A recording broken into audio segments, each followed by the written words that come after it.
बिहार के नवादा में कर्ज के दबाव में आकर एक ही परिवार के 6 सदस्यों ने खाया जहर, हुई मौत। यही है हमारा कहता बिहार पढ़ता बिहार। बिहार में बहार है, नीतीश कुमार है, गरीबों के हक में काम करती यह सरकार है। बिहार के नवादा से एक दिल दहला देने वाली खबर सामने आ रही है, जहां एक ही परिवार के 6 सदस्यों ने कर्ज के दबाव में आकर अपनी जीवन लीला समाप्त कर ली। लेकिन एक सवाल तो है कि आखिर रसूखदारों की रसूख कब और कैसे खत्म होगी। सरकार बदल रही है, सरकार बन रही है, मगर गरीबों के हक में फैसला कब आएगा। कहीं ना कहीं परिस्थिति मजबूर करती है, घर परिवार को चलाने के लिए, बच्चे को पढ़ाने के लिए और 2 वक्त की रोटी का जुगाड़ नहीं हो पाता और कर्ज लेना मजबूरी हो जाता है, जिसका फायदा चंद मुट्ठी भर लोग पैसा देकर उसे बोझ तले दबाते हैं और चक्रवृद्धि ब्याज चलाते हैं। और अंततः यह दिन देखने को मिलता है जिस घर में घटना हुई है, जिसमें पति पत्नी 3 बेटी 1 बेटा ने जहर खाया। सूत्रों से पता चला है कि उस परिवार में कुल 9 सदस्य, जिसमें 2 की शादी हो चुकी थी, वो अपने ससुराल में रह रही थी।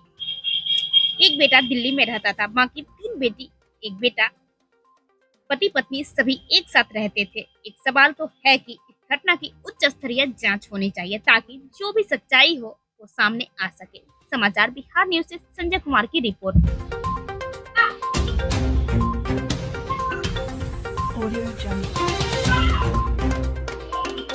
बिहार के नवादा से एक दिल दहला देने वाली घटना सामने आई है,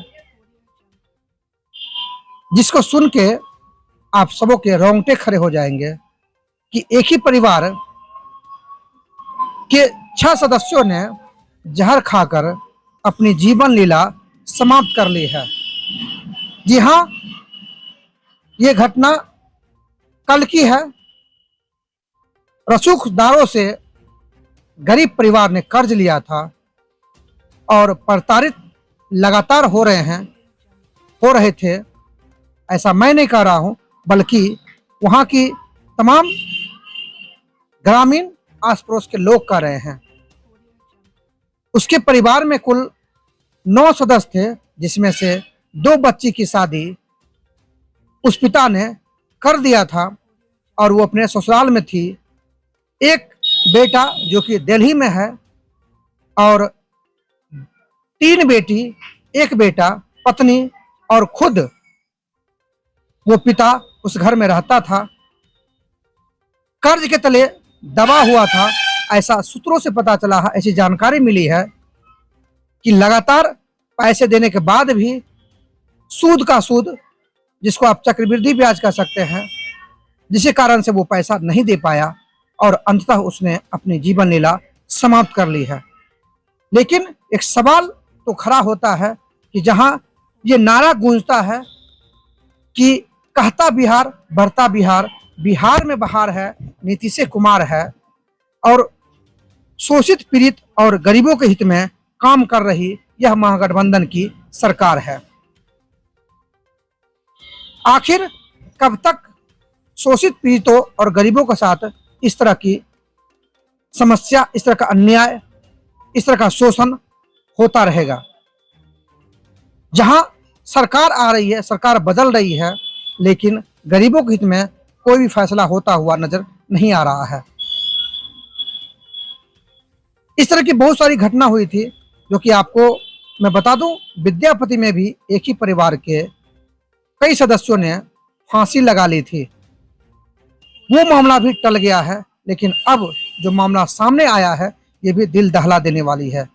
अगर इसकी उच्च स्तरीय जांच हो जाए तो कहीं न कहीं वो भी चीजें सामने आएगी कि आखिर ये हत्या है, आत्महत्या है, उसने जहर खाया है, या ये हत्या का रूप लेगा। अगर उच्च स्तरीय जांच होती है तो कहीं न कहीं दूध का दूध और पानी का पानी होगा। लेकिन